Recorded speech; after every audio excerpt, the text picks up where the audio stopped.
هو ايه يا جماعة موضوع الترندات اللي مش بيخلص ده؟ كل يوم والتاني طالعين في ترند جديد، ولكن انا جاية النهاردة ان شاء الله اقفل لكم ترند مكرونة الانسجام. انسي بقى اي حاجة شفتيها بره وتعالي معايا في الفيديو ده. انا بعوني الله والحمد لله جايبالك الطريقة الاصلية لمكرونة الانسجام.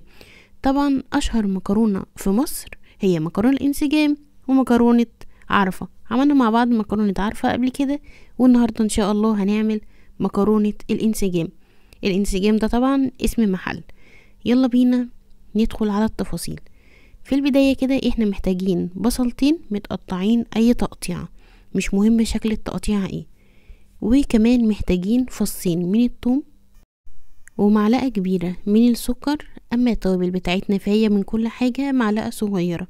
معانا فلفل اسود، كمون، كزبرة، توم بودر، بصل بودر، بابريكا. من كل حاجة احنا قلناها معلقة صغيرة. ومعانا كمان نص كوباية من الزيت، الكوباية اللي انتوا شايفينها دي. ومعايا كمان معلقتين من الصلصة الجاهزة. ومعايا 300 جرام من الصلصة الطماطم اللي احنا عاملينها في البيت، 300 جرام منها. تمام.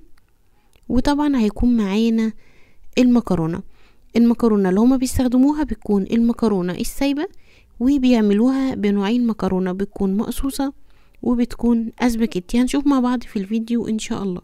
وطبعا معانا معلقة من الملح، مش عايزين ننسى الملح. هنجيب الحلة او الطاسة او الحاجة اللي احنا نشتغل فيها وننزل بالزيت بنص كوباية الزيت، ونرفعها على البوتاجاز ونبدأ ننزل البصل اللي احنا مقطعينه اي تقطيع. هيتحمر معانا، هنوصله كده كأننا بنعمل كشري. عارفين الورد بتاع الكشري او بصل الكشري؟ هنوصله كده. لما يتحمر معايا هبدأ اشيله من الزيت كده في اي حاجة علشان هستخدم نفس الزيت ده.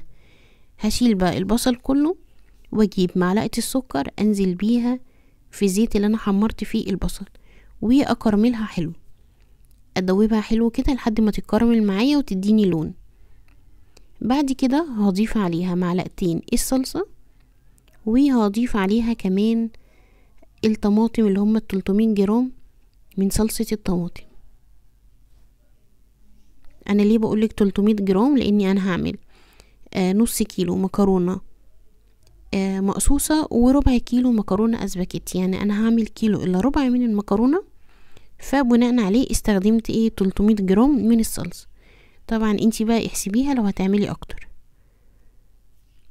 بعد ما السكر اتحمر معايا او اتكرمل معايا نزلت بمعلقتين من الصلصة، وبعد كده نزلت بصلصة الطماطم اللي احنا عاملينها في البيت، وهقلبها بقى حلو قوي.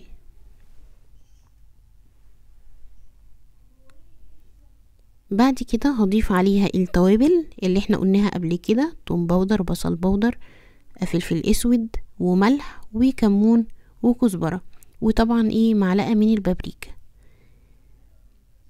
وهدوبهم حلو قوي كده، وهسيب بقى الصلصة دي تتسبك. طبعا مش هتاخد معايا وقت، يعني هتتسبك معاكي بسرعة.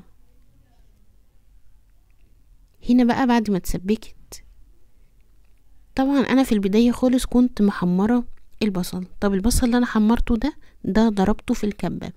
هي مكرونة الانسجام مشهورة بالبصل ده، هو ده اللي بيحلي طعمها، وهي دي التركية اللي بتعملها فرق عن اي محل تاني. فالبصل ده ضربته في الكبة ونعمته حلو قوي. عشان كده بقول لكم في البداية يكون متقطع اي تقطيع، لان التقطيع مش هتفرق معانا علشان احنا هنضربه في الكب. بس بعد كده بقى نزلت بيه في الصلصة وقلبته، ومش قادرة اوصف لكم في المرحلة دي الريحة كانت عاملة ازاي.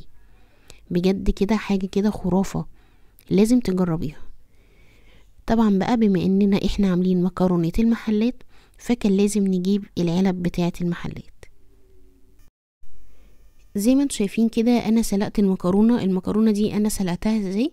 طبعا جبت مية على البوتاجاز وخليتها تغلي، وبعد كده نزلت عليها بمعلقة من الملح وبشوية من الزيت، وحطيت فيها المكرونة وسيبتها تتسلق سلقة كاملة. تمام. وبعد ما اتسلقت معايا وبقت مظبوطة، رحت طبعا صفيتها في المصفى، وبعد كده حطيت معلقة زيت كده في الحلة، ورجعتها تاني في الحلة وقلبتها. يعني انا الجزء ده للأسف ما تصورش معايا. بس كده بقى، وغرفتها في العلب زي ما انتم شايفين. وعلى الوش حطينا الصلصة الجبارة. وليكم بقى ان انتوا تتخيلوا معايا الطعم. بجد لازم تجربوها، يعني اللي مش هيجربها هيندموا. وبعدين دي مكرونة بقى على قد الايد. هنقلبها بقى حلوة قوي، ونبدأ ان احنا نقول بسم الله وندوقها معاكم. بجد يعني كان نفسي ان هو بقى الريحة توصل والطعم يوصل، ويبقى الف هنا وشفا على الجميع يعني. يا رب الفيديو ده يكون افادكم، ولو بأي حاجة بسيطة يكون شجعكم انتوا تقوموا تعملوها النهاردة. بجد هتنبسطوا بيها، او ولادكم هينبسطوا بيها جدا. وبس كده. لو عجبك بقى الفيديو ما تنسيش تحطي لي لايك، وتشتركي معايا، وتشيري الفيديو لحبايبك ولصحابك. اول حد هنا بقى هقول لكم دمتم سالمين ومع السلامة.